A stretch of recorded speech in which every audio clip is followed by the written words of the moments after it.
Então, pessoal, só para relembrar como a gente está fazendo um videozinho, né, eu vou tentar postar no meu canal do YouTube para todo mundo ter acesso. Hoje a gente vai falar sobre os anti-inflamatórios esteroidais e como a gente já introduziu antes de começar a fazer a gravação do vídeo, os anti-inflamatórios esteroidais são substâncias derivadas, né, são derivados de hormônios, né, principalmente de hormônios esteroides, a exemplo do cortisol, que foi o que a gente falou. Né? E aí, esses fármacos que são classificados como anti-inflamatórios esteroidais, eles são denominados de glicocorticoides. E por que eles são denominados de glicocorticoides? A gente vai entender quando a gente falar da fisiologia dessas glândulas que a gente já falou sobre ela, chamadas de glândulas adrenais, né? São glândulas que estão, como é que se diz, localizadas na parte superior dos rins, e elas são glândulas muito importantes. Então, se vocês prestarem atenção aqui nessa imagem, né? Essa imagem aqui é a imagem de um rim, e logo em cima do rim a gente tem a glândula adrenal. E aí, o que foi feito aqui? Foi feito um corte, meio que tipo um corte histológico, mas na verdade isso aqui está sendo representado com um esquema que foi desenhado, né? Nesse corte histológico a gente consegue ver diferentes zonas, né, nessa glândula adrenal. E que zonas são essas? A gente tem uma zona mais exterior, eu acho que isso vocês devem ter visto na fisiologia, que a gente chama de córtex, né? E a gente tem uma zona mais interior, mais interna, que a gente chama de medula, zona medular. Essa zona medular, ela é muito importante para a liberação de uma substância do sistema nervoso autônomo, que é a adrenalina. Então, a parte, como é que se diz? A parte medular da glândula suprarrenal, ela é responsável pela produção de noradrenalina. Mas para a nossa aula, isso não vai, né, para a aula de hoje, isso não vai ser levado em consideração de forma que a gente vai dar ênfase apenas à parte do córtex, a parte mais externa da glândula adrenal, tá? Então, se a gente observar esse corte histológico, ele faz um aumento, né? Esse esquema ele faz um aumento desse corte, onde ele pega a parte cortical, no caso, né? O córtex da adrenal, e nesse córtex nós temos algumas áreas distintas, né? Então, na parte mais anterior, nós temos um tecido conectivo, né? Aqui a gente tem o córtex, né? A próxima camada chamada de córtex da adrenal, né? E na parte interior a gente tem a região medular, que foi justamente o que eu falei para vocês, que é responsável pela liberação de adrenalina, de epinefrina. E aí, essa parte cortical ou córtex, né, da adrenal é uma parte muito importante para a produção de hormônios esteroides e também para a liberação desses hormônios esteroides. E um desses hormônios é o hormônio cortisol, que é muito importante para a regulação de inúmeros processos fisiológicos do nosso organismo. Só que o que acontece?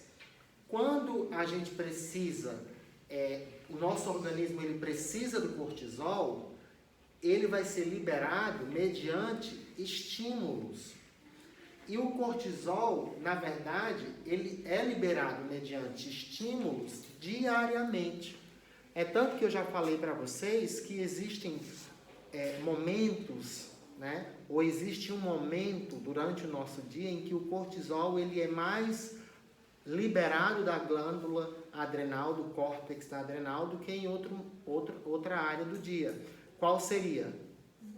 A parte da manhã, durante o dia, o cortisol ele é mais liberado do que durante a noite, né? E eu falei para vocês que o cortisol ele tem uma função anti-inflamatória. Então, por isso que quando a gente está com algum corte, ou está com teve alguma injúria, ou com algum tipo de inflamação, a gente sente à noite, né, uma piora dos sintomas, justamente por conta que à noite o cortisol ele é menos liberado. Isso acontece devido ao que a gente conhece como ciclo circadiano. Vocês já ouviram falar no ciclo circadiano? Então a gente vai falar sobre eles. Mas de que forma que o cortisol, qual é a forma, como é que o cortisol ele pode ser liberado? Como é que ele é liberado? E através de qual estímulo? Pessoal, a primeira coisa que vai acontecer é a ativação do hipotálamo. Então, eu acho que vocês já devem ter estudado essa via do eixo hipotálamo, glândula pituitária ou hipófise, adrenal. Né? Então, o eixo hipotálamo, hipófise, adrenal é um eixo importantíssimo para estimular a liberação de cortisol dessa zona cortical ou do córtex da glândula adrenal. Tá? Então, a primeira coisa que vai acontecer é o quê? A ativação do hipotálamo. Quando é que o hipotálamo ele é ativado? Durante o ciclo circadiano, através de quê? Do estímulo. Eu até falei para vocês que existem vários estudos que mostram que a própria luz solar, né, o fato de você se expor ao sol ou se expor à luz do dia, não estou querendo dizer que você tem que ficar deitado no sol para se bronzear. Estou falando que a própria luz, né, do dia, ela pode fazer com que o hipotálamo ele seja estimulado para liberar um hormônio que é chamado de hormônio liberador de corticotropina, que é o quê? O CRH.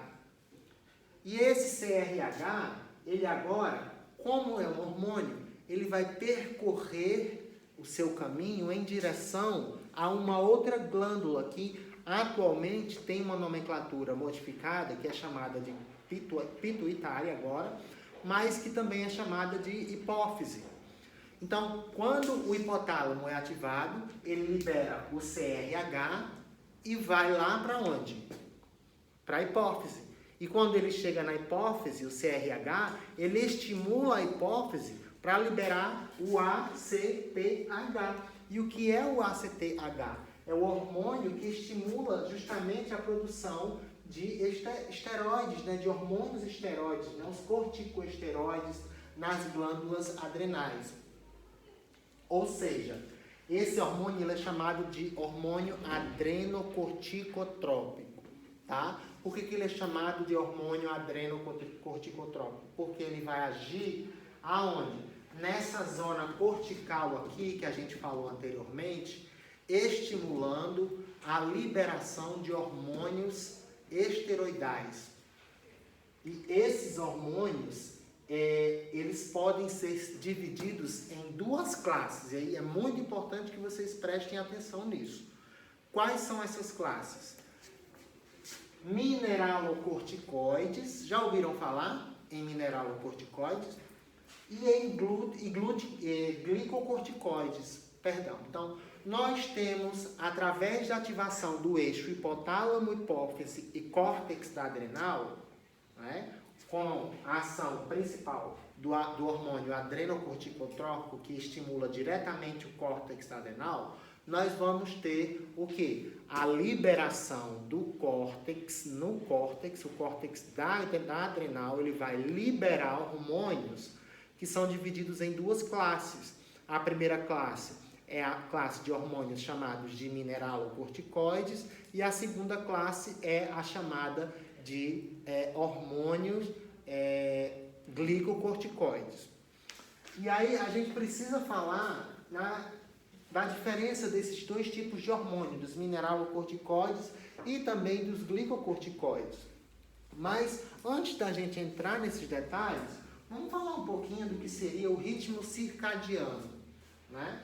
O que significa isso? Então, aqui, nesse slide, nós temos, né, uma representação esquemática das quantidades, por exemplo, de cortisol, aliás, de ACTH plasmático e também de cortisol plasmático, no caso, que são liberados durante o dia inteiro, por exemplo, a partir do meio-dia, né, e até o próximo meio-dia. Então a gente vai ter 24 horas. Então o ciclo circadiano ele demora aproximadamente, né, 24 horas, né? Ele tem essa duração.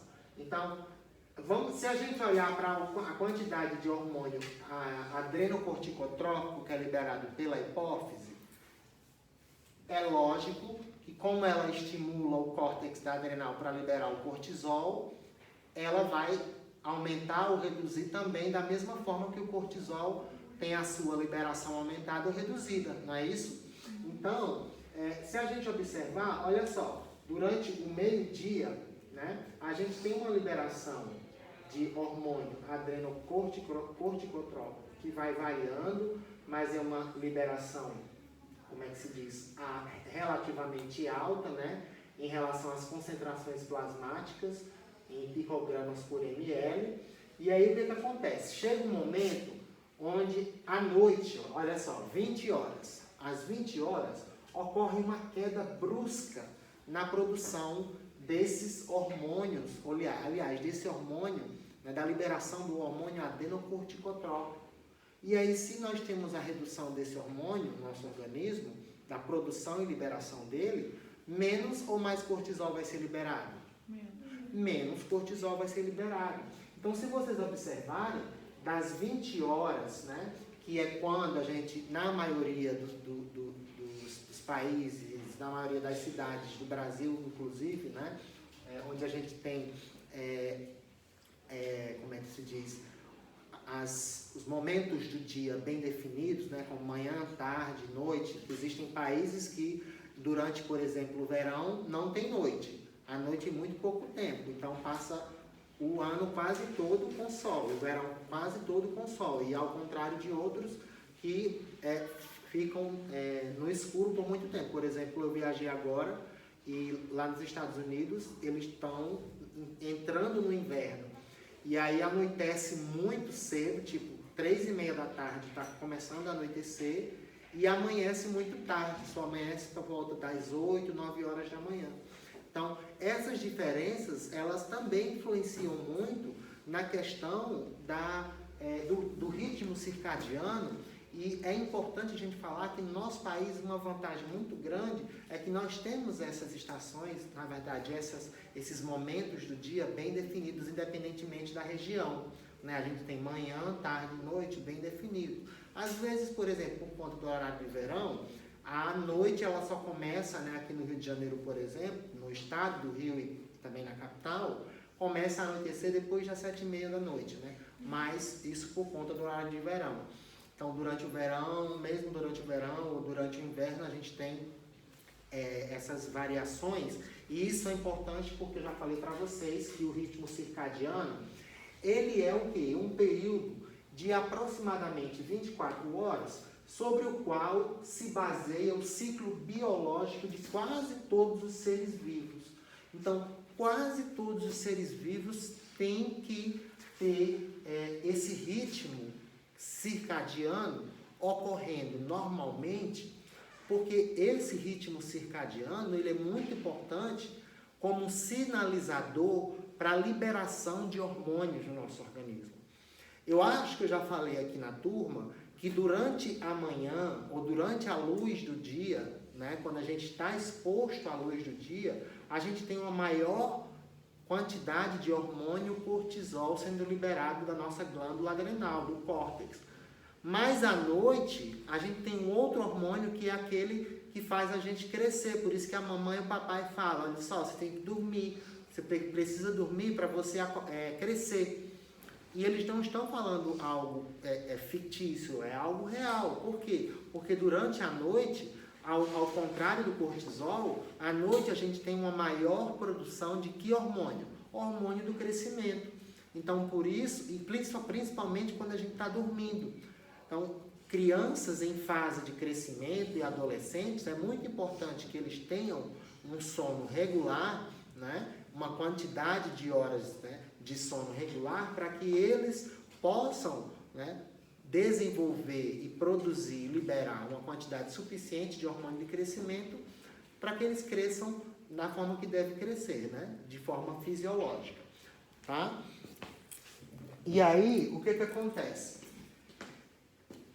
Esse círculo circadiano ele é muito influenciado pela variação de luz, olha, o que eu acabei de falar para vocês, pela temperatura também. As marés, imagina aí, até as marés elas podem influenciar o ciclo circadiano. Os ventos entre o dia e a noite.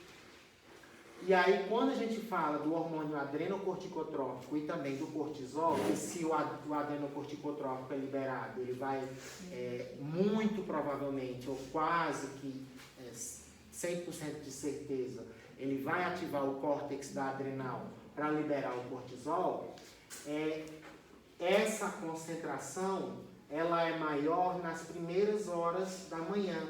Por exemplo, olha a quantidade de hormônio adrenocorticotrófico às 7 horas da manhã.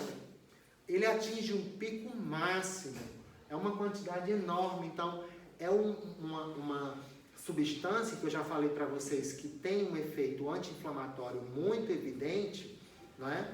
E esse efeito anti-inflamatório evidente, ele ocorre justamente devido a esses estímulos e de acordo com o seu ritmo circadiano. Então, por que é importante que a gente organize as nossas tarefas diárias?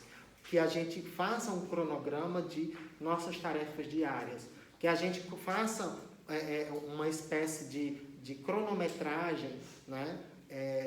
Para que a gente faça uma contagem da quantidade de horas que a gente está dormindo por dia, porque isso influencia muito na nossa saúde, no nosso metabolismo, né, no nosso sistema imunológico, porque todos esses sistemas, eles podem ser influenciados pelo cortisol. Inclusive, o cortisol, ele está envolvido na regulação do humor.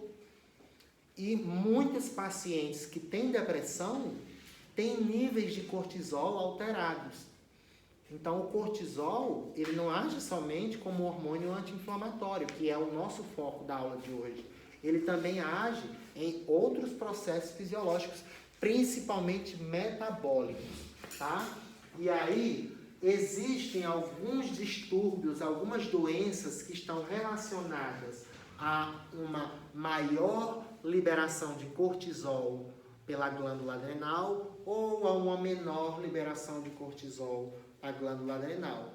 Ou seja, quando a gente tem uma atrofia, ou seja, uma glândula adrenal com o córtex atrofiado, ou seja, o córtex que não está funcionando bem, a gente vai poder desenvolver, ou o paciente ele vai desenvolver, ou ele pode desenvolver uma doença chamada de síndrome de Addison. Essa doença, ela é caracterizada pelo quê? Pela redução da produção e liberação de cortisol, de hormônios glicocorticoides. Ao contrário de uma doença chamada de síndrome de Cushing, no qual, ao invés do paciente ele ter uma atrofia no córtex da adrenal, ele tem uma hiperplasia, ou seja, um aumento na quantidade de células, e ele tem um aumento na produção e liberação de cortisol. Só que a gente sabe que tudo demais é veneno, né? Então, tudo demais é ruim. O cortisol, ele é bom até certo limite. Se ele está sendo muito produzido, ele vai causar alterações metabólicas, alterações de humor, alterações do sistema imunológico, inúmeras alterações. E aí a gente, inclusive, quando a gente faz o uso de corticoides por muitos anos, principalmente para quem tem doenças inflamatórias crônicas ou para pacientes que passaram por algum tipo de procedimento cirúrgico de transplante de órgãos, né? Ele vai precisar tomar imunossupressores e muitas vezes, Larissa, acorda, Lara, né? Lara. E muitas vezes esses pacientes, eles como imunossupressores, eles são prescritos para esses pacientes corticoides, fármacos corticoides, né? Como é que se diz? Para poder fazer com que esses pacientes eles aumentem os níveis de corticóide no caso da doença de Addison. Você administra o corticóide, o fármaco corticóide para repor isso que está faltando. Mas o paciente que tem a síndrome de Cushing, ele tem um nível maior, né, de cortisol no organismo, e ele inclusive pode ser desenvolvido, ou essa síndrome ela pode ser desenvolvida porque você tomou por muito tempo, né, como eu estava falando dos pacientes transplantados, pacientes que têm doenças, distúrbios imunológicos, que precisam tomar imunossupressores, a exemplo dos corticoides. Esses pacientes eles podem desenvolver essa síndrome de Cushing por conta do aumento nos níveis dessas substâncias que são nada mais, nada menos, esses fármacos são derivados do cortisol. Eles fazem a mesma coisa que o cortisol faz. Então, os fármacos corticoides que são vendidos na farmácia, que inclusive são vendidos de forma livre, sem precisar de receita, eles são apenas cópias do cortisol.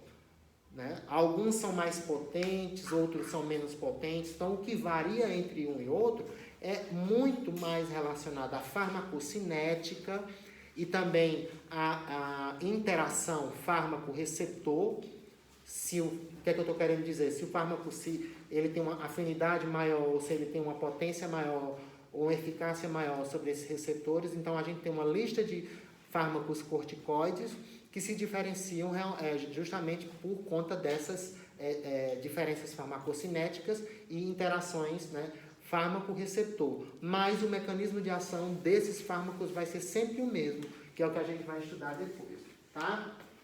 E aí, a biossíntese desses hormônios, né, que ocorre justamente na glândula, no córtex da glândula suprarrenal, ela ocorre através de uma biomolécula muito importante, que é o colesterol. Então, os hormônios esteroides, eles são derivados do colesterol, inclusive a testosterona, inclusive o estrogênio, eles são derivados de quê? De quem? O estradiol. O estradiol é o quê? É o estrogênio, testosterona, o estrogênio.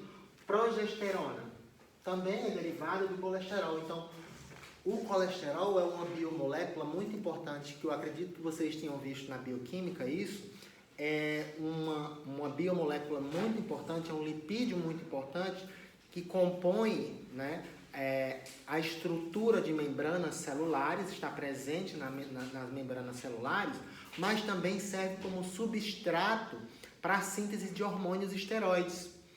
E dentre esses hormônios, que eu destaquei aqui foi qual?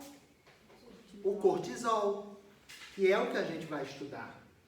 Mas, por exemplo, se a gente fosse estudar fármacos contraceptivos, a gente iria estudar essa mesma via, dando ênfase ao quê? A produção do estradiol e tudo mais. Mas a gente vai focar na biossíntese do cortisol de acordo com aqueles momentos do dia onde ele é mais ou menos liberado do córtex. E o mecanismo de ação do cortisol.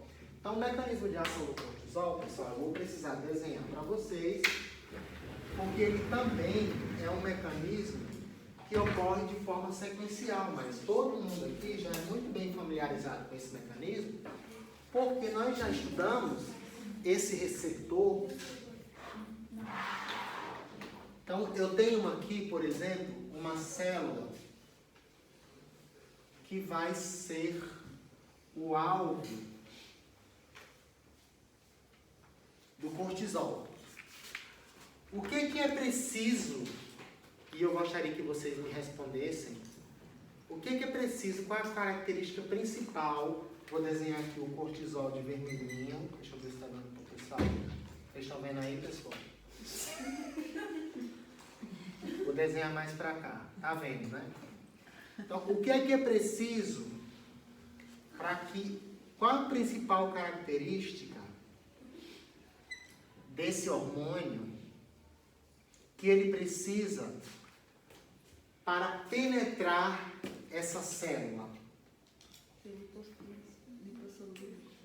Qual é? Lipossolubilidade. E esses hormônios, como é que se olha? Está dormindo, abre os olhos. Ninguém dorme, preste atenção, essa é a nossa última aula e é muito importante. Tá? Esse cortisol, pessoal, ele tem um receptor que é um receptor citosólico ou um receptor hormonal. É aquele receptor que eu falei para vocês, que é um receptor intracelular que tem um sítio de ligação para o cortisol, mas que na sua forma inativa ele está ligado a uma molécula de quê? De chaperona. Muito bem. Então nós temos uma chaperona que faz o papel aqui, o mesmo papel que quem faz no NMDA. O que é que faz com que o canal NMDA não seja ativo? O magnésio. O magnésio. Ele impede que o canal mude a conformação. A chaperona também impede que o receptor, sem a ligação do hormônio, do cortisol, ela impede a chaperona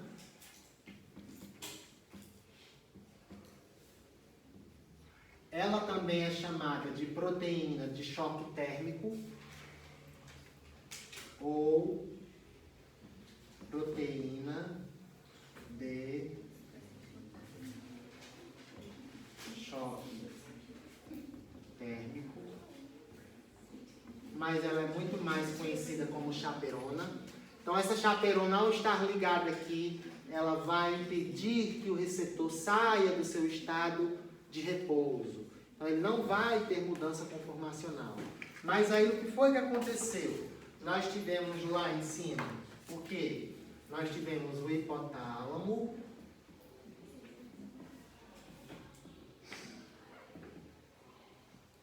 que estimulou quem?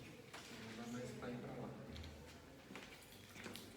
Vou ter que virar assim para poder... Agora acho que dá. Então, temos lá o hipotálamo, que liberou o CRH e estimulou quem? A hipófise.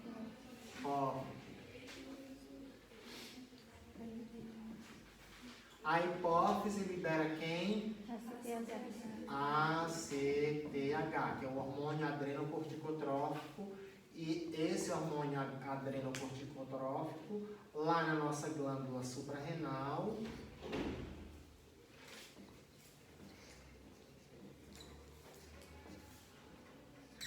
no córtex,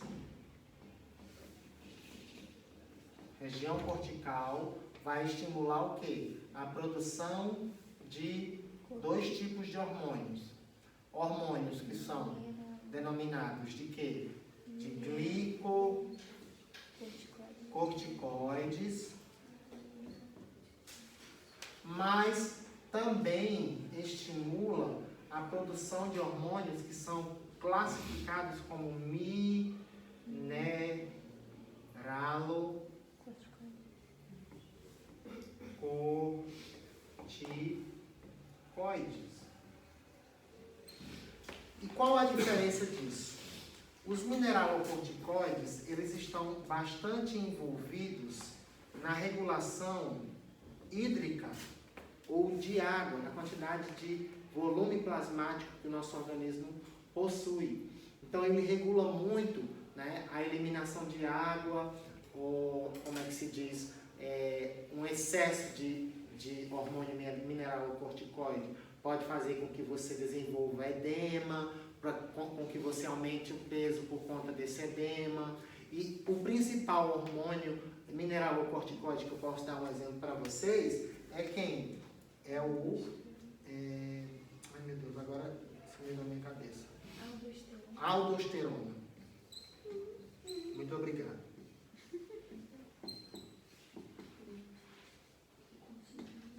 É a aldosterona. E a aldosterona, pessoal, se a gente lembrar lá daquela via da enzima conversora de angiotensina, no final de tudo, a angiotensina ela vai estimular também a produção de aldosterona. Então, a aldosterona é uma substância que, para o nosso organismo, ela tem funções fisiológicas de regular a retenção líquida no nosso organismo, mas quando ela está em excesso, ela pode causar problemas cardiovasculares, que não tem interesse, a gente não tem interesse na aula de hoje em falar sobre isso.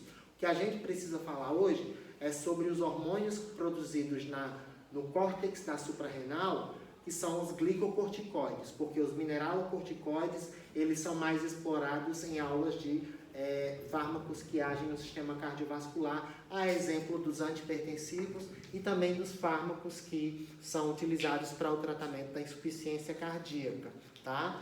Como exemplo, a espironolactona é um fármaco utilizado para a insuficiência cardíaca que bloqueia os receptores de aldosterona, fazendo com que o volume plasmático do paciente reduza e ele tenha uma normalização, uma melhora dos sintomas do quadro clínico, né, como é que se diz, que ocorre durante o desenvolvimento ou estabelecimento da insuficiência cardíaca. Mas o cortisol é o que a gente precisa para hoje. E ele é um glicocorticoide.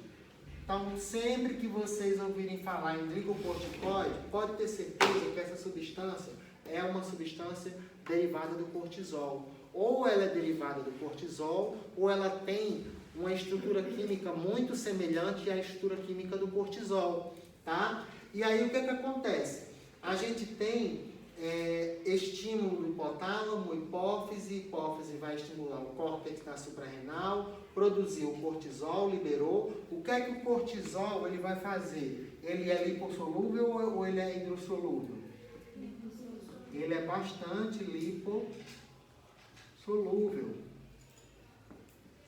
Então, ele consegue penetrar a membrana das células, onde ele precisa agir, facilmente.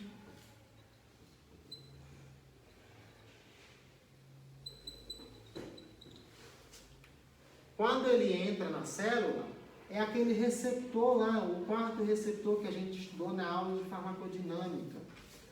Ele se liga no seu receptor citosólico, que eu posso também chamar de receptor hormonal. Muita gente chama de receptor nuclear, mas eu, como especialista na área de farmacologia, eu acho que esse termo é errado, porque esse receptor ele não está localizado no núcleo, ele migra para o núcleo quando ele é ativado. Então, ele é um receptor citosólico, ou podemos chamá-lo também de receptor hormonal, porque ele é ativado por hormônios esteroides, a exemplo do cortisol. Então, quando o cortisol se liga a esse receptor, qual o mecanismo de ação que vai acontecer? A primeira coisa é que o cortisol, quando se liga no receptor, ele promove uma mudança conformacional que faz com que a chaperona se dissocie. Então, a gente vai ter o quê? Dissociação da chaperona. Não é isso? Saiu a chaperona daqui, o receptor ele vai ser o quê? Ativado. E ao ser ativado, nós temos aqui o cortisol. O cortisol é um hormônio derivado do colesterol, né? Tem um caráter lipídico, mais um receptor nuclear. Então, nós temos duas biomoléculas. Essas duas biomoléculas, quando estão juntas, elas formam um complexo. Então, sempre que a gente fala em junção, associação de duas ou mais de duas biomoléculas, a gente diz que aquilo que foi formado é um complexo. Então, esse complexo que é formado entre o cortisol e o receptor citosólico, ele vai agora migrar para onde? Para o núcleo. Todo mundo aqui já está sabendo muito bem esse mecanismo de ação. Então, esse complexo cortisol receptor, ele vai migrar para o núcleo.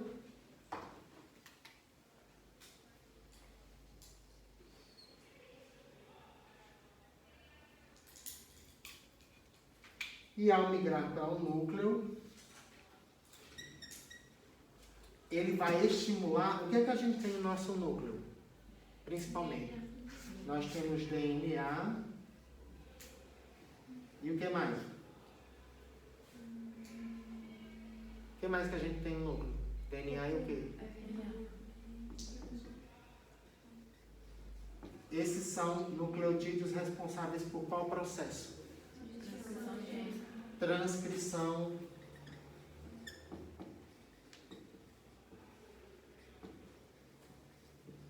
gênica.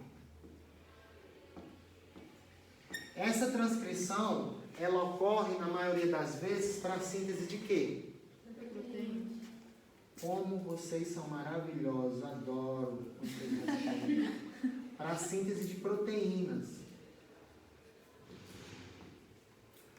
E aí, o que a gente pode considerar quando o complexo cortisol receptor chega no núcleo?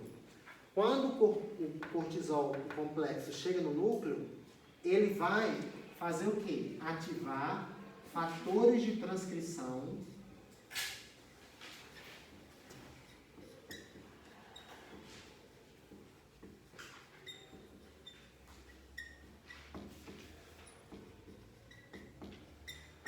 O que seria isso? Na verdade, o cortisol, ele não se liga diretamente ao DNA para fazer com que esse DNA seja transcrito, né, para fazer com que esse DNA ou com que esse gene seja transcrito para a síntese de uma proteína.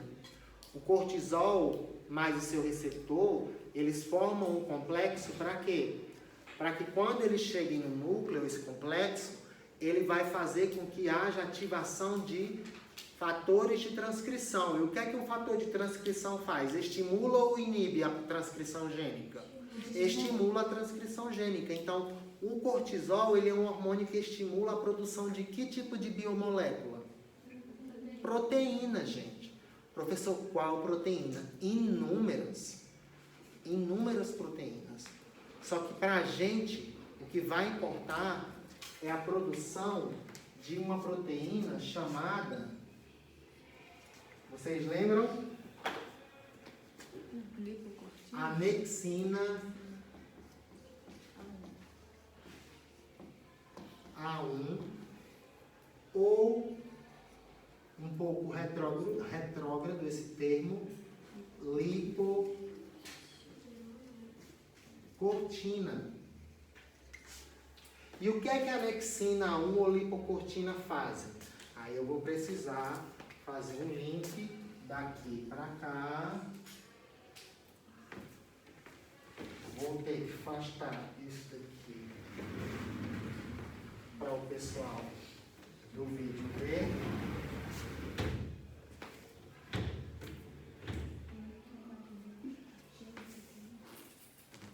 Ele não vem mais que isso? Tá dando para ver, né? Então, nós temos aqui o que vocês viram semana passada, que é o quê? Cascata de quem? Do ácido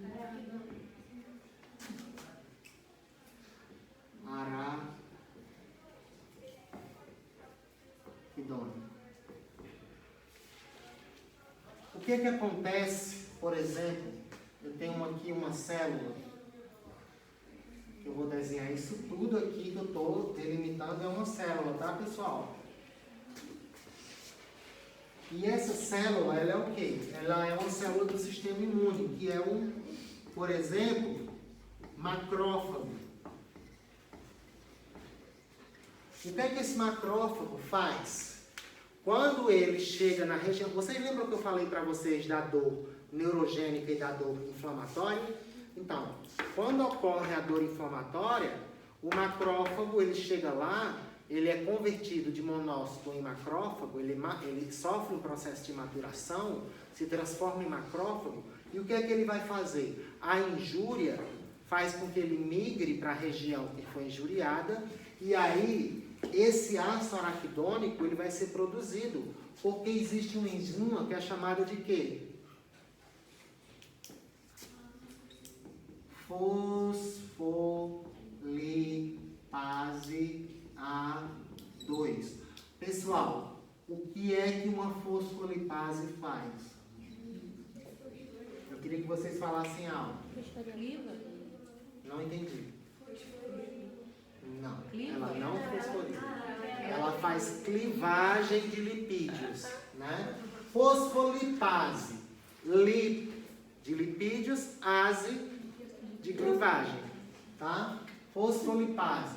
Então ela vai pegar, isso aqui é o que? A membrana da célula. Então nós temos aqui, ela faz algo muito parecido do que com o que a proteína, com o que a fosfolipase C-beta faz. A fosfolipase C-beta que a gente estudou e ela é ativada quando o receptor acoplado da proteína GQ/11 é ativado. Nesse caso é uma outra fosfolipase. E essa fosfolipase, ela é denominada de fosfolipase A2. Ela vai fazer o quê? Ela vai pegar um lipídio de membrana e vai converter esse lipídio em ácido araquidônico. Esse ácido araquidônico, pessoal, ele é crucial para o processo inflamatório. E ele é substrato para dois tipos de enzimas. Ciclooxigenases e outras que são quais? Lipoxigenases, que vão, as lipoxigenases, elas utilizam o ácido araquidônico como substrato e transformam o ácido araquidônico em produtos chamados de leucotrienos, principalmente. Esses leucotrienos, pessoal, eles são muito importantes no processo de cronificação da inflamação. Ou seja, quando você tem uma inflamação crônica, uma inflamação que demora muitos dias para ser revertida, pode ter certeza que esses leucotrienos estão participando do processo de cronificação da inflamação.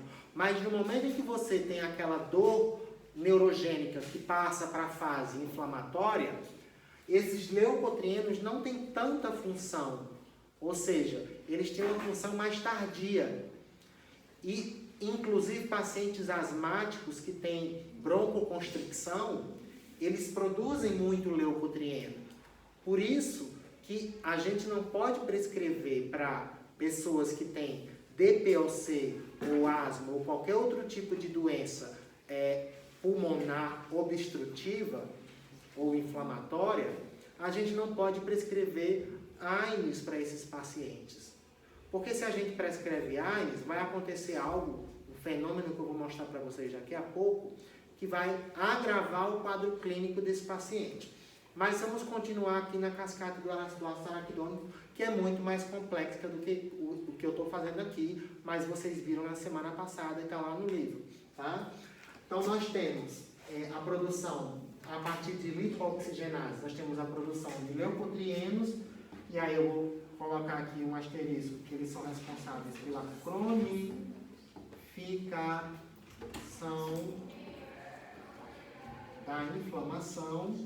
Então, o que é que os leucotrienos fazem? Por exemplo, eles podem auxiliar na migração de linfócitos, de leucócitos, né? De linfócitos T, tá? Migração de células que participam do processo inflamatório tardio, que é muito mais, como é que se diz, intenso do que o que acontece na fase aguda da inflamação, tá? Enquanto que também, o ácido araquidônico está sendo muito produzido aqui dentro desse macrófago. Esse macrófago, ele tem tanto araquidônico, né, sendo produzido por conta que o processo inflamatório foi estabelecido através da fosfolipase A2, que ele vai ser substrato para um outro subtipo de enzima, que são chamadas, as enzimas são chamadas de ciclooxigenase. E vocês viram que nós temos ciclooxigenase 1, 2 e uma interrogação para 3. Por quê? Até hoje não foi comprovado que a ciclooxigenase 3 realmente existe, tá? É uma proposta, inclusive, de mecanismo de ação para o paracetamol. Dizem que o paracetamol, ele é um inibidor seletivo da ciclooxigenase 3. Não inibe a 1 nem a 2, e por isso que ele pode ser administrado, por exemplo, para pacientes que têm problemas gástricos, porque a COX-1 não vai estar sendo inibida. Fisiologicamente, a COX-1 ela é responsável pela produção de prostaglandinas que fazem a proteção, né, do trato gastrointestinal. Ele também não promove eventos cardiovasculares, porque ele não inibe a COX-2, e a COX-2 é responsável pela produção de prostaciclina, acho que vocês viram semana passada, que é uma prostaglandina que está presente no sistema cardiovascular, regulando o quê? A pressão arterial, regulando a função do sistema cardiovascular. E, além disso, essa ciclooxigenase 2, ela é uma isoforma que pode ser induzida mediante um processo inflamatório, ou seja, ela não está ativa quando o processo inflamatório não existe, mas se o processo inflamatório começou a existir, foi induzido, essa isoforma da COX, que a gente chama de COX-2, né? COX-1, COX-2 e COX-3. Essa isoforma da COX, que é a COX-2, ela é induzida, ou seja, aquela COX-2 que participa do processo inflamatório, ela é ativada. E aí, por que o paracetamol ele não tem efeito no trato gastrointestinal, não tem efeito na agregação plaquetária, que é muito responsável, aliás, muito envolvida pela ativação da COX-1, não tem efeito anti-inflamatório. Se você tomar paracetamol, ele não vai reduzir a inflamação, ele não é um anti-inflamatório, ele é só um analgésico, porque dizem que ele é um inibidor da COX-3. Mas, na verdade, vocês aprenderam semana passada que o mecanismo de ação do paracetamol, o que já tem sido, como é que se diz, proposto de forma muito mais reprodutível, ou seja, de forma com muito mais propriedade, com muito mais certeza, é que o paracetamol é um analgésico de ação central que ativa canais TRPV1 e inibe a recaptação de anandamida, que eu posso depois tirar a dúvida de vocês em relação a esse mecanismo. Então, essas ciclooxigenases, principalmente a 1 e a 2, né, elas vão converter o ácido araquidônico em quem? Em prostaglandinas e em quem? Tromboxano A2. As principais prostaglandinas são a PGE2, a PGI2, que também é chamada de prostaciclina,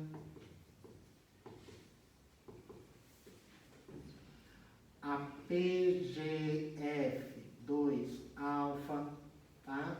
A PGH, enfim, desenho essas três aqui que são as principais, né? Então, essas são as principais prostaglandinas envolvidas no processo inflamatório quando a gente, por exemplo, tem a dor inflamatória, né? O tromboxano A2, ele pode fazer o quê? Ele pode causar vasoconstricção.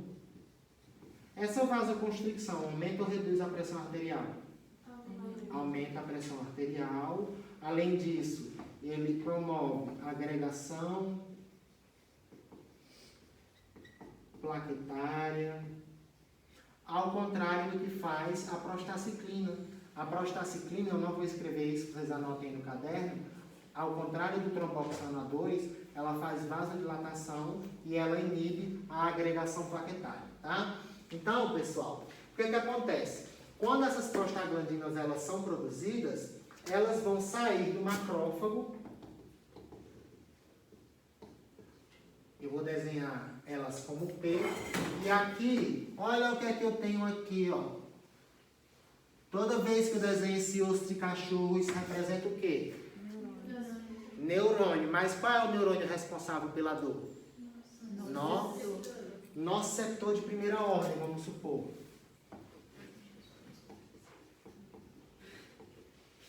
Está lá na periferia, eu sofri um corte. O macrófago chegou lá, produziu prostaglandinas.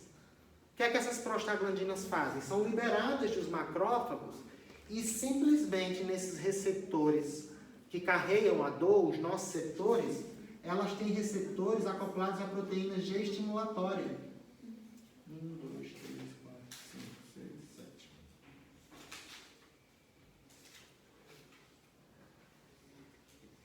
Então, olha o que é, pessoal, que a prostaglandina ou as prostaglandinas fazem. Elas se ligam no receptor acoplado à proteína G estimulatória no nosso setor de primeira ordem. Se é GS, vai aumentar o cálcio. A gente já sabe que isso vai acontecer. Quando é que diminui o cálcio? Quando é GI. Você mesma explicou aqui na frente isso agora há pouco.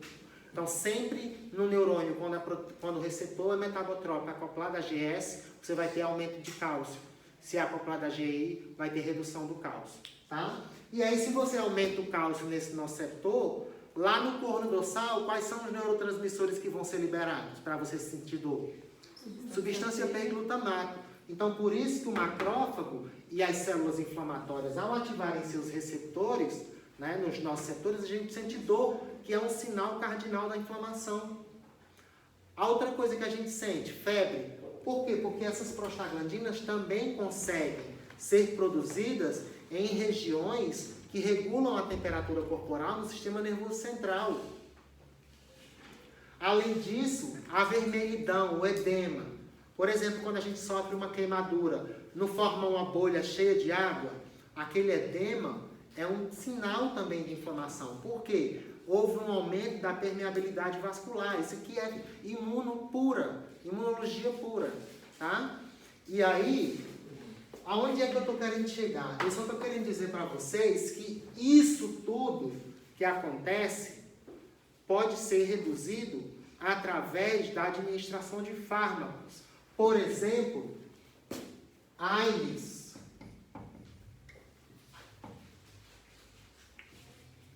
O que é que os AINES fazem, pessoal? Inibem as ciclooxigenases. Se você inibe a ciclooxigenase, você vai produzir PGE, PGI, PGF? Você vai produzir tromboxana 2? Não. Essas são as principais substâncias responsáveis pela indução do processo inflamatório agudo. Porque o crônico, quem é que é responsável? Leucotrienos. Professor, quer dizer que no momento em que o ácido araquidônico converte as lipoxigenases em leucotrienos, eles não vão agir, eles vão esperar que as prostaglandinas ajam para depois eles agirem? Não. Eles começam a agir desde o momento em que o ácido araquidônico é convertido. Só que a função deles é como se houvesse uma espécie de programação no nosso organismo, onde a função dos leucotrienos ela vai se destacar quando a função das prostaglandinas for finalizado. Ou seja, quando o processo inflamatório que a prostaglandina causou chegou ao limite, agora quem vai participar da cronificação desse processo que foi iniciado pela prostaglandina, ou pelas prostaglandinas, é quem? São quem? Os leucotrienos. E aí, por isso que você vai ter o quê? Cronificação e inflamação que vai precisar ser tratada com o AINE. O AINE vai diminuir o leucotrieno. Você tem que tratar esse paciente que tem uma inflamação crônica com o quê? Com anti-inflamatório esteroidal ou não esteroidal? Esteroidal, pessoal. O anti-inflamatório não esteroidal é o AINE. Os AINEs só inibem as ciclooxigenases. Ele não inibe a fosfolipase A2. Então, por isso que para doenças crônicas, inflamatórias principalmente, alguns AINEs que têm uma potência alta são prescritos, mas muitas vezes eles são substituídos por fármacos que inibem a produção de prostaglandinas e também de leucotrienos, ou seja, eles inibem a inflamação aguda e inibem a cronificação da inflamação. São fármacos imunossupressores. Então você vai ter uma normalização e uma redução do processo inflamatório, tanto agudo quanto crônico. Isso é muito feito, como eu já falei para vocês, em pacientes transplantados, né? Em pacientes que têm doenças crônicas inflamatórias. E aí o que é que você tem que fazer? Você tem que inibir parte da via do ácido araquidônico ou a via inteira? O que é que você tem que inibir? Só para um processo inflamatório crônico? Você tem que inibir tudo. Você não pode... Porque se você inibir isso aqui vai estar sendo produzido. Ó. Tem ácido araquidônico aqui no macrófago sendo produzido. Se o ácido araquidônico está sendo produzido, você inibiu a COX ou as COX com enzimas, olha quem é que vai adorar isso. As lipoxigenases. E sabe o que é que acontece? Elas vão produzir muito mais leucotrienos do que elas produziriam caso as COX não estivessem sendo inibidas. Ó, eu estou explicando, tem gente dormindo e eu estou explicando algo sério. A prova é semana que vem e depois não queiram voltar atrás, tá, pessoal? Ciclooxigenases, quando elas são inibidas, você vai ter muito mais ácido araquidônico para ser convertido em leucotrienos pelas lipoxigenases. E esses leucotrienos, pessoal, eles são envolvidos também em processo de broncoconstricção.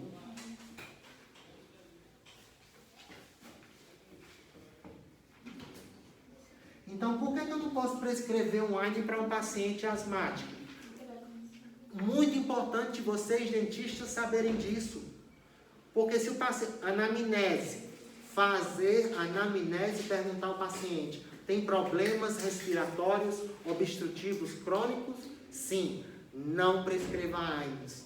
Porque se você prescrever um AINE, o paciente ele vai ter uma inibição da ciclooxigenase e um deslocamento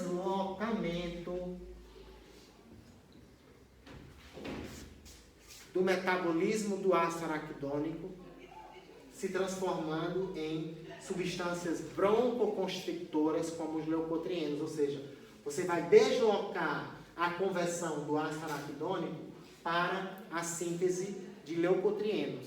Não vai ter prostaglandina, mas olha só o que é que o paciente vai ter. Ele já é asmático, ele já tem DPOC. Você vai poder prescrever isso para ele? Não, não pode. Então você tem que prescrever para esse tipo de paciente um fármaco. Um fármaco que haja inibindo a produção de todas essas substâncias. E onde é que isso poderia acontecer de forma lógica? Impedindo a síntese do ácido araquidônico. Se a gente impede a síntese do ácido araquidônico, a gente impede que tudo isso aqui seja produzido. Como é que a gente faz? Olha, pessoal, o cortisol é o principal hormônio. Cadê o cortisol? Cortisol é o principal hormônio anti-inflamatório do nosso organismo. Pode perguntar. É que no ED que você passou, né? Você fala que por que a gente não poderia usar indicadores de cicloogenase para pacientes com doenças virais? É assim, a gente não conseguiu achar Porque... relação. Mas isso tem no... Vocês procuraram no Goodman? Procuramos aí, a gente... Não, no Goodman não. Então, eu pedi para vocês estudarem por qual livro? Goodman. Sabe por quê? Porque a ciclooxigenase 1 é responsável pela agregação plaquetária. Na verdade, ela produz tromboxana 2. E o tromboxana 2 faz com que as plaquetas se agreguem.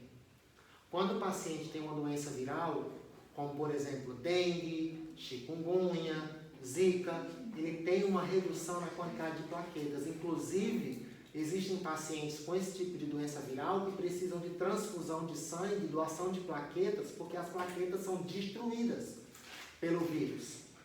Então, a ciclooxigenase 1, ela é muito presente e ela é constitutiva, ou seja, ela existe em todas as plaquetas. Se você inibe a ciclooxigenase 1 com um anti-inflamatório não seletivo, um AINE não seletivo, que inibe a COX-1, você vai reduzir a produção de tromboxana 2, que é responsável pela agregação de plaquetas e formação de um tampão em regiões do vaso que podem, por exemplo, sofrer algum tipo de lesão. Então, o que eu estou querendo dizer? Onde é que eu estou querendo chegar? Se você tem redução do número de plaquetas, você vai ter redução da coagulação sanguínea. E se você tem um paciente que está com uma doença viral e prescreve para ele um AINE, além do AINE, se você prescrever um glicocorticoide para ele também, você não vai produzir tromboxana 2. Se você não produz tromboxana 2, você vai ter uma agregação plaquetária deficiente. Se você tem uma agregação plaquetária deficiente, você pode ter uma hemorragia. E essas doenças virais, como dengue, chikungunya e zika, existem inúmeros pacientes que desenvolvem formas hemorrágicas. Quem aqui nunca ouviu falar na dengue hemorrágica? Então, se você prescrever, por exemplo, o AS para um paciente que está com dengue hemorrágica, existe grande chance desse paciente sofrer uma hemorragia interna, porque o AS ele inibiu a ciclooxigenase 1 e inibiu a produção de tromboxana 2. Então, o tromboxana 2, ele é muito expresso fisiologicamente em inúmeras regiões, por exemplo, trato gastrointestinal, nas plaquetas, na musculatura lisa uterina, certo? Nos rins, regulando a função renal, entendeu? E aí, a questão de não poder prescrever para o paciente que teve doença viral, ou que está com doença viral, é justamente essa. Porque você inibe a COX-1 plaquetária, reduz a produção de tromboxana 2 e reduz a coagulação. E aí você pode promover uma hemorragia ou potencializar a hemorragia. Até mesmo o paciente que não tem a doença viral na forma hemorrágica, por exemplo, eu estou com dengue, mas a minha dengue não é uma dengue hemorrágica. Só que, na maioria das vezes, o paciente que tem dengue, ele tem redução no número de plaquetas, mesmo que a dengue não seja hemorrágica. E se você prescrever para esse paciente um inibidor de ciclooxigenase 1, essas plaquetas que têm uma função de formar um tampão nos vasos para evitar a hemorragia, elas não vão ser produzidas, aliás, o tromboxano não vai ser produzido, elas não vão se agregar. E isso vai fazer com que haja o quê? Uma hemorragia interna nesse paciente. Ou seja, o paciente que não estava com dengue hemorrágica pode desenvolver uma hemorragia porque ele tomou o quê? Um fármaco que inibe a coagulação sanguínea. Mas por que é que eu posso prescrever o paracetamol para um paciente que tem dengue? Porque o paracetamol inibe a COX-1, inibe a COX-2, proposta que ele inibe a COX-3. A COX-3 está envolvida, preste atenção, Gabriela, a COX-3 está envolvida em, como é que se diz, processo de coagulação sanguínea? Não. Quem está envolvida principalmente é a COX-1, pela síntese de tromboxana 2. Mas a gente sabe que o mecanismo de ação do paracetamol não é totalmente elucidado e que essa COX-3 é uma das propostas. Mas o mecanismo mesmo de ação dele é a ativação das vias inibitórias descendentes. Aquelas vias que a gente estudou, que depois, quando a gente for tirar dúvidas, eu explico para vocês melhor. Entendeu o que eu estou falando? E aí, você não pode dar esse tipo de medicamento. Tinha muita gente na época da chikungunya e zika que ficavam com dores nas articulações e os médicos prescreviam um corticoide que é chamado de prednisona. Quem já ouviu falar? Prednisona não pode, nenhum corticoide, nenhum AINE, nenhum anti-inflamatório esteroidal e não esteroidal pode ser prescrito para pacientes que estão com doenças virais, principalmente doenças com potenciais hemorrágicos. Primeiro, o AINE, porque ele inibe a ciclooxigenase. E segundo, o corticoide, que vai inibir quem? Ó, era aqui onde eu queria chegar. Porque se você inibe a fosfolipase A2, você vai produzir ácido araquidônico? Não, gente. Então, aqui é o principal alvo do corticoide.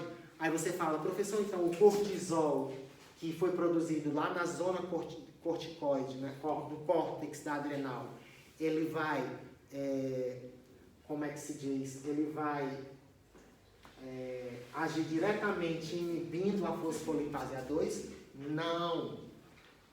Ele vai simplesmente se ligar ao seu... Olha, esse mecanismo é crucial, Natália. Vamos olhar para cá. Esse mecanismo é crucial para vocês entenderem.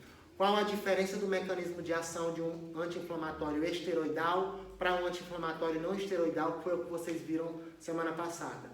Os não esteroidais só inibem as ciclooxigenases.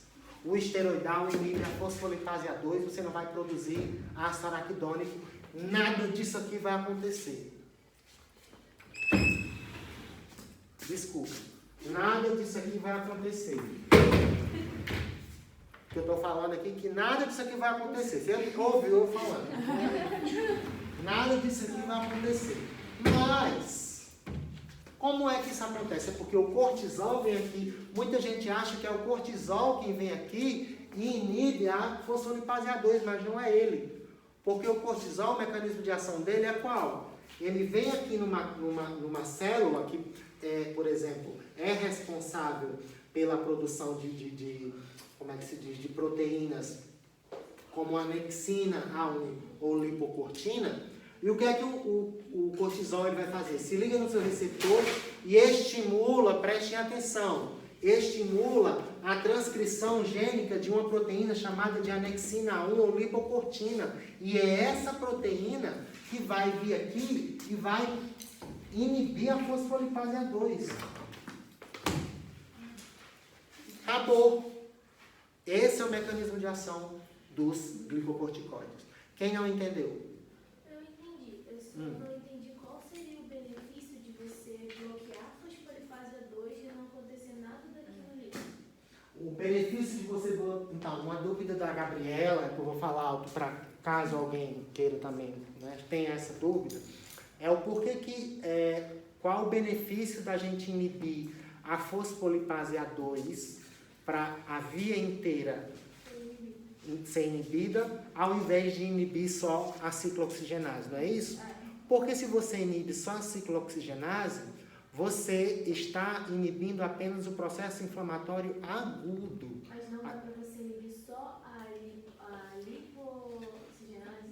Não existem, como é que se diz, medicamentos que agem diretamente nas lipoxigenases. Então, se eu quiser inibir eles, eu vou ter que inibir a via inteira. A via inteira. Então, por isso que o corticoide, ele é muito prescrito quando o processo inflamatório ele é muito forte, já está durando muitos dias. Por quê? Porque ele passou pela fase aguda, que foi estimulada pelas prostaglandinas, e agora ele está na fase crônica, que foi estimulada por quem? Pelos leucotrienos. A ativação da lipoxigenase e síntese de leucotrienas, que cronificam o processo inflamatório. Então, agora, nós temos ambas as vias agindo para potencializar a inflamação. Então, você tem que inibir tudo isso aqui. E aí, como é que você inibe? Nosso organismo produz o cortisol. Eu já falei para vocês aqui. Quando nós estamos com, por exemplo, um resfriado, uma garganta inflamada, quando a gente sofre um corte, qual é o momento do dia que a gente tem uma potencialização da dor ou dos sintomas indesejáveis dessas situações clínicas? À noite. Porque é durante a noite que a gente viu que o cortisol é menos produzido. E durante o dia, a gente tem um alívio. Só que existem muitas situações em que o nosso organismo ele não consegue produzir cortisol ao ponto de inibir tudo. Então, o que é que eu falei para vocês na aula de farmacodinâmica? Quando é que a gente precisa tomar um fármaco agonista? Agora foi a Gabriela, não fui eu. Prestem atenção. Quando é que a gente precisa tomar um fármaco que ativa um receptor? Quando esse receptor está sendo mais ativado ou menos ativado? Menos ativado, ou seja, o cortisol ele está sendo produzido pelo nosso organismo, sim, mas a inflamação já se cronificou tanto que ele agora não vai conseguir ser suficiente ao ponto de inibir essa inflamação. Então nós temos que potencializar o que está faltando de inibição. Como é que a gente potencializa? Prescreve o quê? Um corticoide para o paciente. Por que não prescreve um inibidor da COX, um AINE? Pô, a gente já sabe, a inflamação é crônica. A inflamação crônica geralmente não responde muito bem aos AINEs. Você pode até associar o AINE com algum outro tipo de medicamento, como é que se diz? Não, você não pode associar o AINE com o corticoide, mas você pode associar o AINE com algum outro analgésico, por exemplo, com o tramadol, com outros analgésicos de ação central, né? Com alguns anticonvulsivantes, que também são, né, como a pregabalina, gabapentina, que também agem como analgésicos de ação central, tá? Então, quando o processo inflamatório ele se cronifica, muito dificilmente você vai conseguir resolver esse processo apenas com a administração de um AINE. Por isso que você tem que inibir toda essa via. E aí, agora são mais 20 minutos que a gente termina a aula. Professor, fármacos imunossupressores é a mesma coisa de fármacos esteroidais? Não. Não. Mas faz a mesma coisa. Os imunossupressores, os corticoides são fármacos classificados como imunossupressores. Mas existem outros, inúmeros, né, que são fármacos utilizados para o tratamento de, principalmente pacientes que receberam transplante de órgãos, né, que são imunossupressores e que em algumas situações são associados ao próprio corticoide. Então, ele é um imunossupressor, mas não existe somente ele como imunossupressor na clínica, tá? Então, olha só, aqui está o mecanismo que eu expliquei. Quem quiser tirar foto, tira foto. Eu não vou mais explicar, tá? A anexina 1 foi produzida e foi ela responsável por inibir toda a via, ou toda a cascata do ácido araquidônico, tá? A única coisa que eu gostaria de frisar aqui é o quê? É que, deixa eu ver, tem alguma coisa... lembra que eu falei para vocês que a chaperona, ela também pode ser chamada de proteína de choque térmico? Essa proteína de choque térmico, a sigla dela em inglês, ela é chamada de Heat Shock Protein 90, que no caso seria HSP90. Então, se você vir essa HSP90, é a chaperona, tá? Se vocês virem isso no livro, que vocês também podem chamar de chaperona, tá? E aí, ó, vai formar o complexo fármaco-receptor que vai migrar para o núcleo. Lá no núcleo ele vai transcrever, né, a proteína que é a anexina A1. E essa anexina A1, ela faz o que a gente chama de mecanismo anti-inflamatório clássico. Mas existe também um mecanismo de ação não clássico, que é a ativação de um receptor citosólico e de uma sinase SEIC que fosforila e ativa a anexina 1. Então, o que eu estou querendo dizer para vocês?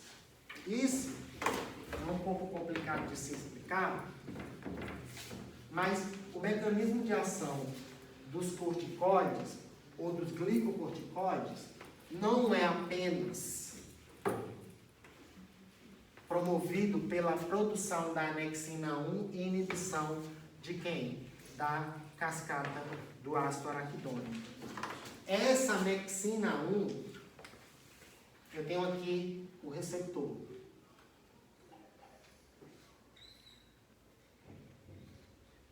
Nesse receptor está ligada a chaperona. Eu sei que vocês não vão... vocês estão vendo.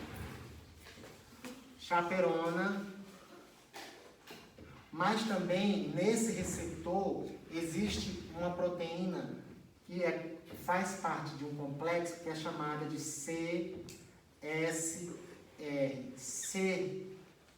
que quando o cortisol, isso eu não falei, esse é o mecanismo não clássico. O clássico vocês já aprenderam, foi tudo aquilo que eu falei anteriormente. Mas o mecanismo não clássico é simplesmente porque o cortisol chega aqui, ó, vem aqui, se liga no seu sítio, a chaperona diz tchau, que eu tenho nojo do cortisol, não gosto dele. E aí, quando a chaperona sai, essa proteína aqui, ela é uma sinase. O que é que sinase faz? Ela vai promover fosforilação da anexina A1. Então, pessoal, é muito importante que vocês saibam, e isso, como é que se diz, em concurso, principalmente, cai muito como pegadinha, já falando para vocês, que o mecanismo de ação do cortisol, quando ele produz a anexina 1, essa anexina ela é produzida, mas quando ela é liberada, ela é inativa. Mas quem é que vai ativar ela? Quando o receptor está complexado com o cortisol, o livro não mostra. Quer dizer, alguns livros não mostram, outros mostram. Mas quando o receptor está acoplado, né, formando um complexo com o cortisol, né, o que é que vai acontecer? Ele se liga o cortisol aqui, né, a chaperona sai, no momento que a chaperona sai, também se dissocia uma proteína chamada de C-R maiúsculo, S maiúsculo, R minúsculo, C minúsculo. CSRC, que é uma sinase. E essa sinase é quem vai ativar a anexina 1. Ou seja, a anexina 1 que sai do núcleo, ela sai inativa.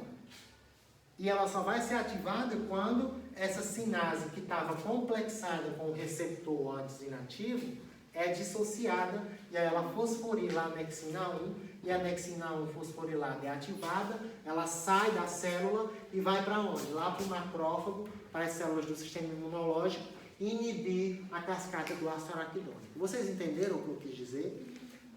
Então toda vez essa sinase vai fosforilar a anexina 1 antes dela... Deixa eu só explicar de uma maneira mais simples. Então, vamos supor que eu sou o receptor. Eu sou o receptor do hormônio. E aí, eu tenho ligado a mim a chaperona e a sinase CSRC. E eu estou na forma inativa. O que acontece? O cortisol veio e se ligou a mim. Quando ele vem, ó, a chaperona sai. Quando ele vem e se liga, essa sinase também sai. O que a chaperona vai fazer? Porra nenhuma. Mas a CSRC, ela tem uma função. Ela faz o quê? Ela fica lá guardadinha, esperando a transcrição gênica acontecer. Para quê? Para ela simplesmente ativar a anexina 1 após a fosforilação. Vocês me entenderam agora? Não é simples, é algo sequencial. Mas você conseguiu entender, Gabi? Professor, Oi. você pode repetir de novo da CSRC? Posso. Então, quer que eu explique de novo o exemplo do... Não, pode ser. Você lembra do receptor citosólico que a gente estudou na aula de farmacodinâmica, que é um receptor que está no citosol e que é receptor de hormônio? Esse receptor, por exemplo, é um receptor para o cortisol. Então, vamos supor que eu seja esse receptor. E eu estou na minha forma inativa. Então, o cortisol não está ligado a mim. Eu estou dentro da célula na minha forma inativa. Só que o cortisol foi liberado por conta da via do hipotálamo, né, do eixo hipotálamo, hipófise, adrenal. Liberou lá pelo córtex o cortisol. O córtex do cortisol ao liberar esse hormônio, o cortisol ele vai para a célula, ele vai penetrar na célula e nessa célula ele penetra porque ele é muito lipossolúvel, né? Ele é um hormônio muito lipossolúvel, inclusive porque ele é derivado do colesterol. E aí o que acontece? Quando ele se liga a mim, eu não tenho mais condições de segurar outra coisa, mas vamos supor que o cortisol seja o meu crachá. Coloquei o meu crachá, é o cortisol que se ligou a mim. No momento em que o meu crachá, que o cortisol se ligou a mim, a chaperona diz tchau, não gosto de você. E isso faz com que ele faça uma mudança conformacional, o receptor. E essa mudança conformacional vai também dissociar essa outra proteína que também estava associada ao receptor na forma inativa, que é chamada de CSRC. E essa proteína, quando ela se dissocia do receptor, ela é ativada, ela é uma sinase. E o que é que ela faz? Ela finaliza o processo de ativação ou de início da função da anexina 1. O que é que eu estou querendo dizer? A CSRC vai fazer o quê? Ela é uma sinase. Ela vai fosforilar a anexina 1, que foi produzida pelo núcleo, né, pelo cortisol, lá em indução na transcrição gênica, mas saiu daqui inativa. Então, a CSRC vai fosforilar a anexina 1 e vai ativar ela. E quando ela é ativa, ela consegue sair da célula, onde ela foi produzida, e vai para onde? Por exemplo, para o macrófago. E lá no macrófago, lembra da fosfolipase A2? Que produzia o quê? Ácido araquidônico, que através da ciclooxigenase produz prostaglandinas, que através das lipoxigenases produz leucotrienos. Lembra? Ela vai, a anexina A1 ativada ou ativa por conta que ela foi fosforilada por essa proteína aqui, AS. Isso tudo que vai acontecer depois que a chaperona sair. Sempre, que a chaperona detesta o receptor ligado ao cortisol. Se o cortisol se ligou, ela sai. Tá? Isso, ela sai, a chaperona sai, mas também essa sinase que você me perguntou também se dissocia do receptor. E fica somente o complexo cortisol-receptor que vai migrar para o núcleo. Aí quando esse complexo migra para o núcleo, ele vai produzir o quê? Ele vai estimular a transcrição de proteína. Qual a proteína? A anexina 1. Só que essa anexina 1 que é produzida na sua forma inativa. Só que a CSRC ficou livre. E ela está aqui, ó, esperando o núcleo terminar de produzir a anexina 1. E quando o núcleo produz, aí ela, que bom, agora eu vou fazer meu trabalho. Eu vou fosforilar a anexina 1 e vou ativá-la. Então, fosforilação de anexina 1 ativou, ela vai inibir a fosfolipase A2. Essa anexina 1 também pode ser chamada de lipocortina, tá? Então, vamos correr, porque esse é o principal mecanismo de ação como é que se diz? Glicocorticoides, né? Inibição da fosfolipase A2. Então, tudo que eu falei está descrito nos slides. Se vocês quiserem fazer fotos, vocês podem fazer. Só algumas coisas adicionais que não estão escritas e aí, que eu não expliquei, e aí eu vou falar depois, tá? Então, ó, ação anti-inflamatória, os efeitos fisiológicos, aumento da expressão da anexina 1, que é a lipocortina, tá vendo? Tá tudo aqui que eu já expliquei. Olha, os glicocorticoides, eles não têm efeito anti-inflamatório só. Eles têm um efeito... Qual a diferença de um efeito anti-inflamatório para um efeito imunossupressor?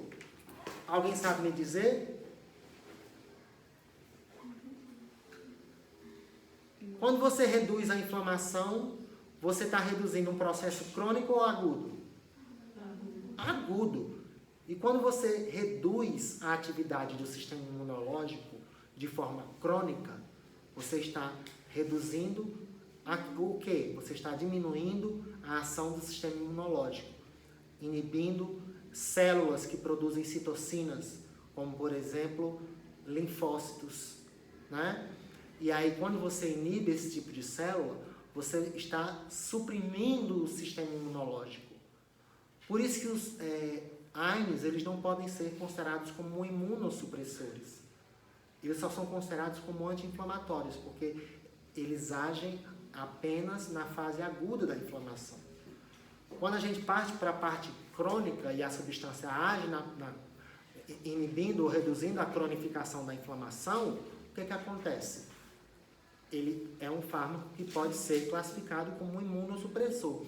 Eu generalizei falando que todos os AINES não são imunossupressores, mas não sei se o professor que deu aula semana passada citou, mas eu coloco na minha aula, que existem alguns efeitos adicionais dos AINES. E alguns AINES, que eu não estou muito bem lembrado agora, mas eu vou tentar gravar a aula de amanhã na medicina e vou tentar postar no meu canal, para vocês também, de anti-inflamatórios, estudarem, tá? Dizem que os AINES, alguns também têm um efeito imunossupressor, mas isso é tipo meio que uma proposta só, não está confirmado ainda. Mas os corticoides, os glicocorticoides, eles têm efeito anti-inflamatório e imunossupressor. O que é que eu estou querendo dizer? Que se você tiver com inflamação aguda, só por conta de um corte, tomar um anti-inflamatório esteroidal, essa inflamação, ela vai melhorar. E se você tiver com uma artrite reumatoide, tomar artrite, que é uma doença que geralmente tem um caráter de inflamação crônica, se você tomar um corticoide, você pode ter o alívio dessa dor, porque você está diminuindo a fase crônica, né, da inflamação. Vocês estão entendendo? Né? Então, ele age como anti-inflamatório, imunossupressor. Alguém perguntou alguma coisa? Não, é porque eu não consegui tirar foto Do anterior? Foi? Olha só, pessoal. Eu estou falando aqui dos efeitos dos glicocorticoides, mas, na verdade, os glicocorticoides, o principal deles é quem? Cortisol. Então, eu estou falando da ação do cortisol. Por que é que a gente... Olha só, vocês vão prescrever glicocorticoides, vocês vão prescrever na clínica corticoides para os pacientes de vocês. Lógico que não todos os dias. Em algumas situações, vocês vão precisar prescrever. Por exemplo, quando o paciente está com alguma inflamação bucomaxilar, alguma coisa crônica. E aí você vai precisar prescrever um anti-inflamatório esteroidal. E aí você já entende o mecanismo de ação. Por que você não pode prescrever, ou não deve prescrever, ou deve orientar o seu paciente a tomar ou fazer o tratamento, prestem atenção, pessoal, fazer o tratamento com o corticoide até 7 dias, uma semana, porque depois de 7 dias, esse fármaco, que é uma cópia do cortisol, ele vai o quê? Ele vai começar a desregular o quê? O metabolismo, o sistema imunológico, ele vai começar a agir como o quê? Como um mineralocorticoide. O que é que eu estou querendo dizer? Que o fármaco que você está tomando com corticoide por mais de 7 dias, né, está tomando por um longo período, ele pode também ter uma ação parecida com a da aldosterona, uma ação mineralocorticoide. Por que é que as pessoas que tomam corticoide por muito tempo engordam? Porque você tem o metabolismo comprometido e você também tem retenção de líquido no seu organismo. E você se sente inchado, né? Edemado. Um edema é formado no seu organismo. Isso pode aumentar a pressão arterial, você pode se tornar hipertenso também. Sistema cardiovascular e nervoso central. No nervoso central, o cortisol e os corticoides são ruins, porque eles estão envolvidos na fisiopatologia da depressão. Pacientes que fazem uso frequente de glicocorticoides podem desenvolver depressão. Inclusive, na depressão, o eixo hipotálamo, hipófise adrenal está hiperativado. E o que tem sido, como é que se diz, publicado na literatura é que o cortisol, junto com o glutamato lá no sistema nervoso central em pacientes com depressão, ele simplesmente promove a redução da plasticidade neuronal. O que é que eu estou querendo dizer? É como se ele evitasse ou impedisse que o neurônio que regula o humor consiga regular o humor. Então, existem muitos pacientes que fazem uso crônico de corticoides que podem desenvolver o quê? Depressão. Porque o corticoide e o cortisol, no sistema nervoso central, ele está envolvido, né, no que a gente chama de regulação de humor. Denomina como regulação de humor. Tá? Na musculatura esquelética, muito importante também, ele tem ações sobre a musculatura esquelética. Não é? Aqui tem algumas ações anti-inflamatórias adicionais, que eu não vou entrar como é que se diz, em detalhes com vocês podem tirar fotos para via de curiosidade, mas essas ações, elas são ações adicionais que apenas potencializam o efeito anti-inflamatório e imunossupressor do corticoide, tá? Então, como é que se diz? Vocês podem fazer foto do slide. Se vocês tiverem alguma dúvida sobre o que está escrito aqui, vocês podem me perguntar quando a gente for fazer a sessão de tirar dúvida. Mais como é que se diz? Um slide com outras características, ó, redução de citocinas, redução de linfócitos B, redução da produção. Isso eu já falei para vocês, pessoal. Já falei que eles reduzem, né, a cronificação da inflamação. Se reduz a fase crônica da inflamação, esses linfócitos, essas citocinas, esses leucócitos, esses monócitos, né, que vão se converter em macrófagos, vão ser inibidos também. Por isso que eles são o quê? Imunossupressores. E eles reduzem os glicocorticoides, principalmente a atividade de linfócitos T, tá? Olha só, metabolismo de carboidrato. Sabe o que o corticoide faz? O cortisol faz? Ele pode fazer com que haja depósito de glicose na forma de glicogênio lá no fígado, ele regula isso. Ele pode induzir a transcrição de enzimas que podem fazer o que a gente conhece como gliconeogênese e metabolismo também. Ele pode também fazer o metabolismo de aminoácidos.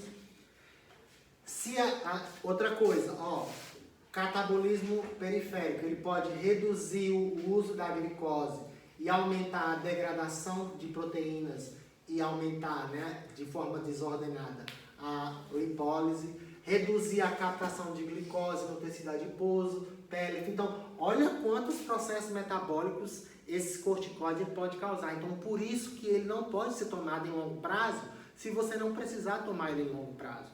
Você só toma em longo prazo, ou só prescreve em longo prazo, em situações em que ele precisa realmente ser prescrito, né? Olha só, por que a gente engorda quando a gente toma corticoide? Porque ele simplesmente faz uma espécie de redistribuição da gordura corporal, principalmente a gordura que fica atrás do pescoço, na face, no rosto, né? E na região supraclavicular, né? A gente chama de gordura de extremidade. Ele também facilita a lipólise induzida pelo hormônio do crescimento e também por agonistas beta-adrenérgicos e aumenta, olha só, a quantidade de ácidos graxos livres que estimula a gliconeogênese. Então, o metabolismo de carboidrato, de lipídio, de proteínas vai ser totalmente desregulado. Por isso que o paciente ele pode desenvolver esse aumento de peso e tudo mais. Eles podem também, se usados acima de um tempo de 7 dias, né, além ou por mais de 7 dias, lógico que, tipo, no 8º dia eu já vou ver tudo isso, não. Mas se ele for usado de forma crônica, ele também vai apresentar ações mineralocorticoides que eu falei para vocês. Os corticoides, eles vão ter uma ação muito parecida com a ação da aldosterona. aumentando a reabsorção de sódio, aumentando a excreção de potássio e de prótons e, como é que se diz, aumentando a excreção de água. Então, nós temos esse desequilíbrio que a gente chama de desequilíbrio eletrolítico. E aí a gente pode, por exemplo, reduz sódio, reduz potássio, isso pode estar envolvido com o quê? Com a indução de arritmias cardíacas, tá? Estou quase acabando, pessoal. O metabolismo do cálcio, que é muito importante para vocês, principalmente em relação à ativação de osteoclastos, né? Osteoclastos, digestão da matriz óssea. O que é que acontece com o cálcio quando você toma o corticoide por muito tempo? Ele faz com que haja mobilização do cálcio que está no depósito ósseo, ele reduz a absorção intestinal do cálcio, então você vai ter menos cálcio sendo absorvido no intestino pela alimentação, ele aumenta a excreção renal de cálcio, ele mobiliza o paratormônio, né? Promove mobilização do paratormônio, e aí isso acontece porque você reduz o cálcio, e quando você reduz o cálcio, ocorre aumento, né, das ações do paratormônio, que ativa os osteoclastos, que podem promover digestão da matriz óssea, inclusive da dentição. Então, por isso que muitos pacientes podem desenvolver problemas ósseos também. Então, no sistema cardiovascular pode promover hipertensão, na musculatura esquelética, miopatia, inúmeras ações indesejáveis, né, em inúmeros sistemas que eu não vou entrar em detalhes, porque nós não temos mais tempo. Mas vocês façam foto do slide e pessoal que está vendo aí no YouTube o vídeo, deixe sua dúvida lá no meu canal que eu respondo quando eu acessar, tá? Os fármacos são inúmeros. Então, eu não quero que vocês decorem nome de fármaco. Eu só quero que vocês saibam quais são os de primeira escolha e a diferença entre um e outro. Eles se diferenciam muito por conta da farmacocinética, que foi o que eu falei para vocês, tá? A potência, então façam uma foto desse slide aqui também, que é importante. O livro ele fala muito e isso vai ajudar vocês a se guiarem a como estudar isso pelo livro, tá? Então a farmacocinética ela se difere entre os diversos fármacos, né? Os principais são a hidrocortisona, a prednisolona, a dexametasona e a prednisona. Então esses são os principais corticoides comercializados. Eles também podem, eles são subdivididos de acordo com o quê? Com a duração de ação. A ação de ação rápida é a hidrocortisona. A hidrocortisona é uma cópia exata do cortisol. É cortisol produzido em laboratório. A prednisolona, ela é 5 vezes mais potente que o cortisol. Então, vocês estão vendo a diferença que existe? O mecanismo de ação é o mesmo, mas se ele é mais potente, ele vai promover um efeito anti-inflamatório imunossupressor mais evidente. O de ação prolongada, dexametasona. Quem nunca ouviu falar aqui? Vocês já ouviram falar naquela pomada dexametasona? Né? Enfim. Aqui é uma tabela que mostra, né, as ações glicocorticoides e mineralocorticoides dos fármacos, né, que são considerados como glicocorticoides. E aí eu também não vou entrar em detalhes. Isso aqui é muito importante para vocês verem apenas quem é que causa mais ou menos retenção de líquido e a meia-vida, né, e qual a dose equivalente, atividade anti-inflamatória que se difere de um para outro, tá? Hidrocortisona, prednisona, algumas características desses fármacos, tá? Eu gostaria que vocês ficassem ligados nos que são mais utilizados, mais prescritos, e principalmente no mecanismo de ação e nos efeitos adversos que eles podem causar. Dexametasona, prednisolona, coloquem também prednisona, tá? Anotem também prednisona. Aqui tem várias características de utilização para cada um e características farmacocinéticas. A betametasona, deflazacorte, tá? Declometasona, triancinolona. Eu inclusive já usei essa pomada aqui. Professor, Oi. Todos esses vão cair na prova? Eu não vou cobrar muito nome, mas pelo menos eu gostaria que vocês soubessem os que são mais utilizados, como por exemplo, prednisona, dexametasona, e muito importante vocês estarem ligados no mecanismo de ação e também nos efeitos adversos, tá? Eles são indicados como anti-inflamatório, analgésico, imunossupressor e antialérgico. Não preciso mais falar sobre isso, porque eu já expliquei essas ações. Né? Distúrbios reumáticos para artrite, transplantes de órgãos, já falei, para alguns tipos de linfomas. Olha só, procedimentos odontológicos com maior grau de traumatismo, vocês vão precisar prescrever. Então, por isso que vocês têm que saber como é que esses fármacos agem no organismo. Tá? Desculpa, pessoal, a insistência no tempo, mas eu estou quase acabando. Tá? Precauções. Paciente que tem diabetes. Isso vocês têm que obrigatoriamente saber na ponta da língua para o resto da vida de vocês. Anamnese, é diabético? Não pode. Por quê? A gente sabe, acabou de ver que os glicocorticoides, eles regulam o metabolismo da glicose e aumentam os níveis plasmáticos de glicose. Paciente diabético já tem hiperglicemia, você não pode prescrever.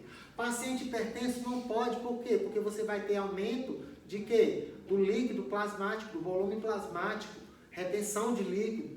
Paciente acamado por longo tempo, que contém fraturas, não pode. Por quê? Porque o paciente está acamado por muito tempo, ou que ele tem algum tipo de fratura, ele já está com o quê? Com, como é que se diz?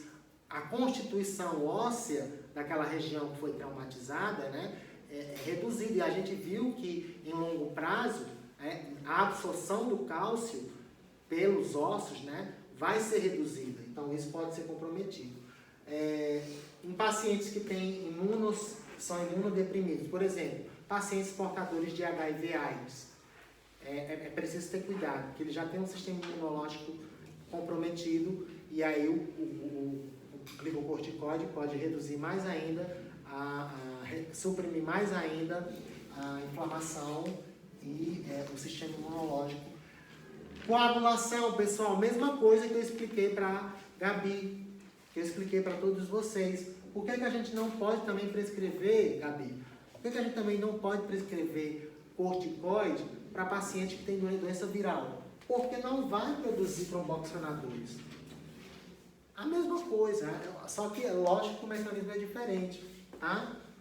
Paciente que tem úlcera, não vai, como é que se diz? Não vai produzir prostaglandinas que promovem a proteção gástrica, ou seja, redução da liberação de ácido gráfico. Potássio plasmático pode reduzir, isso pode causar arritmias, tá? E síndrome de retirada, se o paciente toma por muito tempo e você retira de vez, você pode causar efeitos indesejados. Então, precauções, por favor, fiquem ligados, né?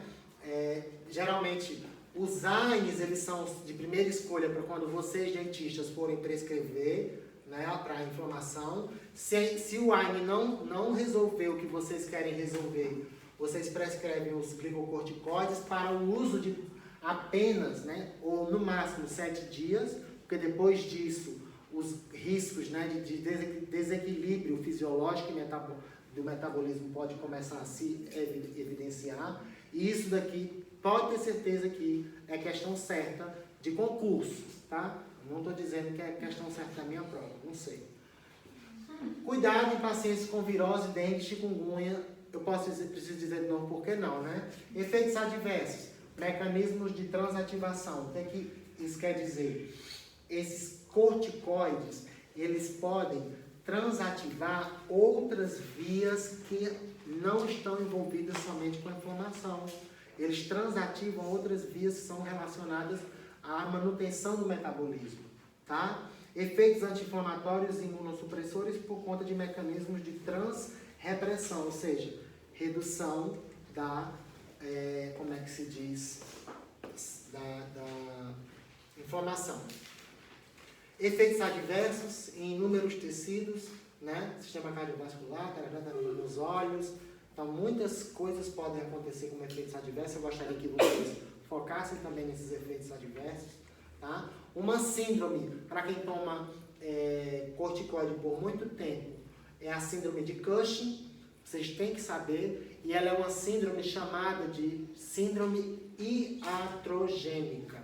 Sempre que vocês ouvirem falar que uma doença é iatrogênica, essa doença é causada por uso de medicamento. Então, quando o paciente faz uso prolongado de corticoide, ele pode desenvolver uma síndrome de Cushing iatrogênica, ou seja, ele pode ter atrofia do córtex, e o córtex pode reduzir a produção de cortisol. Por quê? Porque o córtex sente, ele é sensível à quantidade de fármaco que o paciente está tomando, e ele fala o quê? O paciente já está tomando e não precisa produzir. E aí você pode desenvolver, né, a síndrome de Cushing. E aí você tem o quê? Aumento da pressão arterial, a cicatrização vai ser deficiente, porque vai ter menos tromboxano A2 produzido, menos agregação plaquetária. Você pode desenvolver osteoporose, perda da massa muscular, efeito lipocinético, ou seja, você vai acumular gordura no abdômen, olha só, paciente com síndrome de Cushing aqui, na face, gordura na face e na região supraclavicular, né? Essa região aqui você tem, né, dificuldade de cicatrização, osteoporose, os braços e as pernas elas afinam, né? Então essa é uma principal característica de um efeito adverso. Saibam principalmente, né, a síndrome de Cushing iatrogênica é um efeito adverso muito relevante. Pessoal, muito obrigado, foi um prazer ser professor de vocês durante esse semestre. Infelizmente essa é a nossa última aula teórica. Entrem em contato comigo para ver se a gente consegue marcar uma sessão de tira dúvidas, tá? E estudem para a prova semana que vem. Você vai dar visto? Vou dar o visto.